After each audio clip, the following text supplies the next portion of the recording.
Pinilat ko ang aking mga mata. Dalawang kulay na nangingibabaw na aking nakikita. Sa paligid ay berde at sa kaitaasan ay bughaw. Napakasigla nila. Tulad ng kapaligiran. Sumasabay ang matiis na tunog na anap yung musika, ngunit hindi sila tao. Hindi rin instrumento.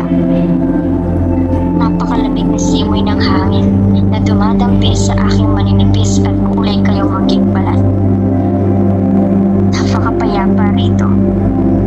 Napakapayapa ng mundong ito. Ito ba ay langit o paraiso sa aking panaginip? O Diyos ko, kung nasaan man ako, parang ayaw ko nang umuwi. Maaari bang dito na lamang ako? Sandali. Hindi ako makahinga. Panaginip nga lang talaga.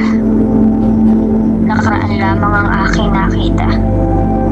Ang sariwang hangin ay wala na. Ang berdeng kapaligiran ay naglaho na. Mainit na rin sa mata ang kulay bughaw sa kaitaasan.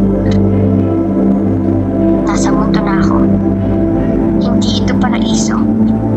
Ito ay ang kawawang mundo.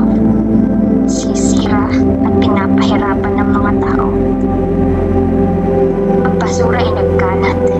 Hindi kayang itapon kahit ang basura ay nasa tapat. Sinisira na neto ang lahat. Wala na ang sigla kahit pa ang tubig alat. Gusto ko na lamang sa panaginip ko.